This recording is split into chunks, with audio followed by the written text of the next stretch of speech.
to Real Life English. My name is Tanita and I'm very excited for the lesson we are going to do today.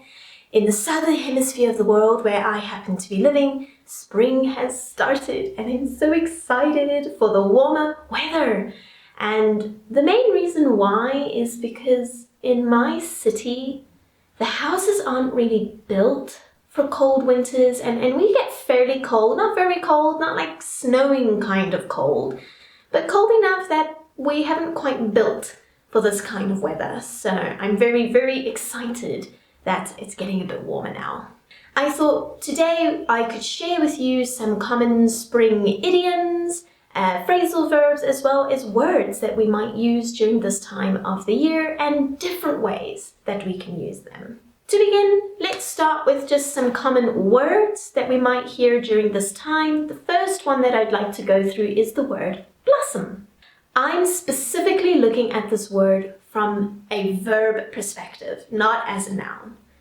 This word means to grow or mature very quickly. Now, you can use it to talk about things like flowers or trees or the usual things, nature.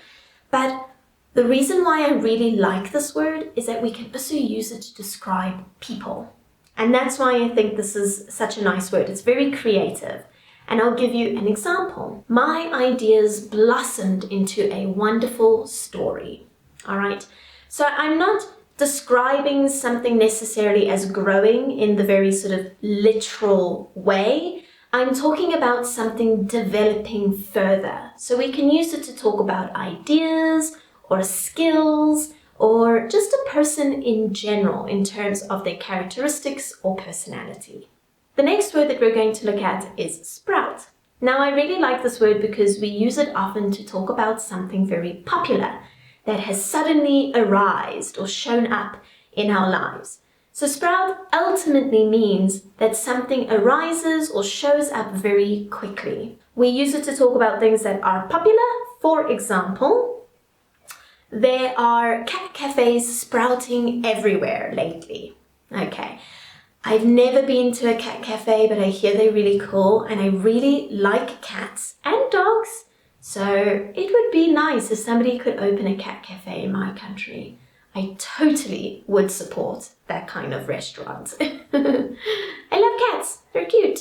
When I use sprout in this way, I'm talking about this type of restaurant or cafe is showing up or appearing very quickly all over the place. So it's becoming quite popular and quite common in our daily lives.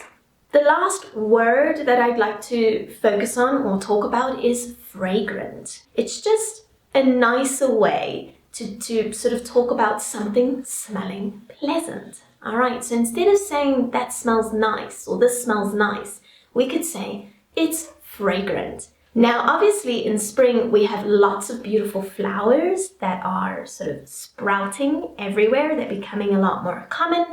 And we could use this word to describe their scent or the way that they smell. So these flowers are really fragrant. Okay, so those are just some popular words that you might hear during this season. Let's move into some phrasal verbs. The first phrasal verb that we're going to look at is spring back. We use this word to mean that something recovers quickly. We can talk about plants and nature again, but we often use this with people or animals. If you are sick or feeling unwell and you recover very quickly, we might say that we sprung back very quickly. Or we might wish someone that they spring back quickly from whatever illness or sickness they might have. To give you an example, I am sorry that you are feeling unwell. I hope you spring back soon. The next one is grow on. This one is quite popular in South Africa, and I personally use this one quite often. And when we use it, we don't necessarily mean that one thing grows on another thing, right? We actually mean it in a very different way. It really just means that something like anything, all right? Pretty much anything. It could be food, it could be music, it could be a movie, it could even be a person, right?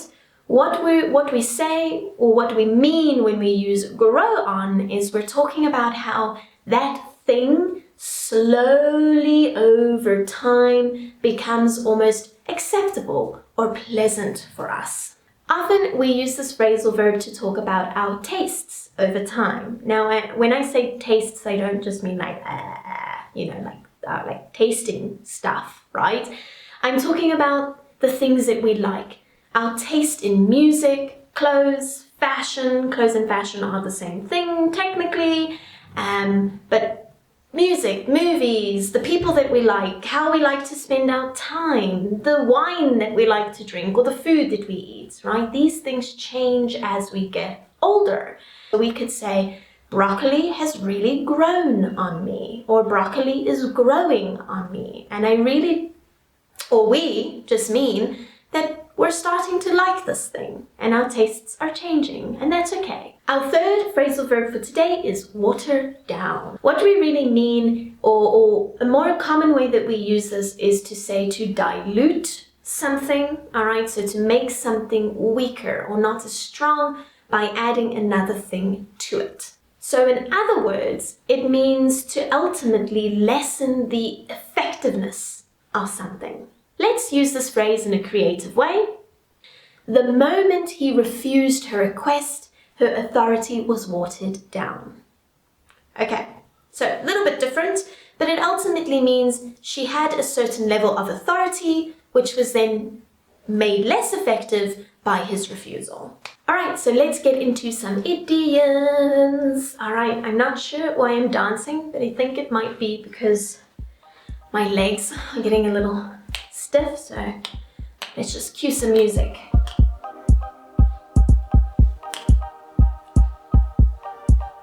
Take a bit of a break.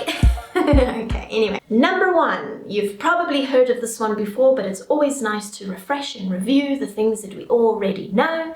And the first one is spring clean.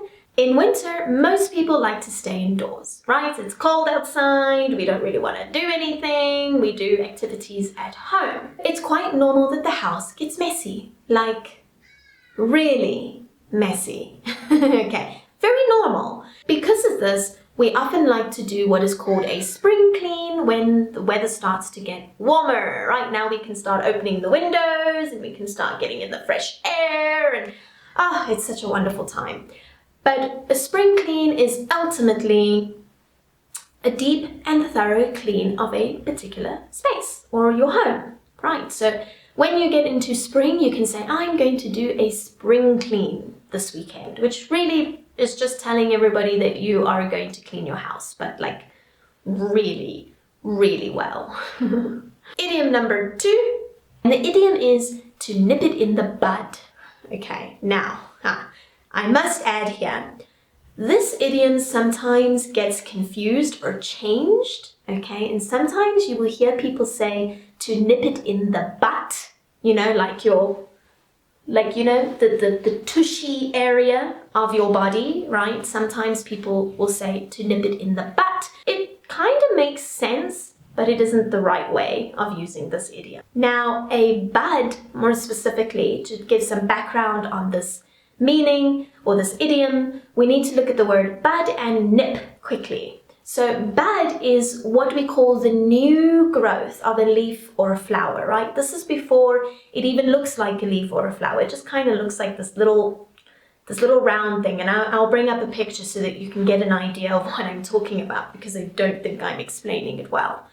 But that is what a bud is. Now, nip ultimately means to like pinch, all right? So in gardening, we often will nip the new growth on our plants. And what this really does is it actually forces these plants to sprout, all right, sprout more stems so that you get a fuller plant. Okay, so nip and bud actually kind of go together. They're gardening terms, but it has a very interesting meaning when we look at it from an idiom perspective. What does it mean? You're probably asking. It's telling you to stop doing something that might become a habit in the future and also become unmanageable or potentially negative. It could be things like smoking, drinking a glass of wine every day, or normally any kind of bad habit. Eating ice, really bad for your teeth, right? Maybe someone doesn't want for you to develop into a more sort of habitual activity. They might say to you, you need to nip it in the bud. So they're telling you to stop this behavior before it becomes really difficult and before it becomes a habit and you can't stop yourself from doing it. So remember, not but, bud. Not but, bud. Okay, nice little tongue twister there. Not but, bud. Let's try that one. Not but, bud. Not but, bud. Now, I wonder if you gave that a try.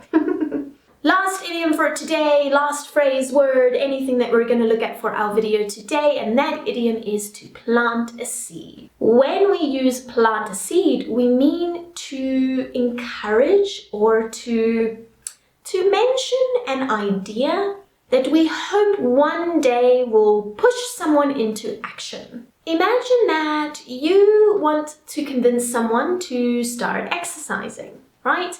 So you might give them the idea or start telling them how exercise is really good for you and it makes you strong and you'll live longer and all these wonderful things.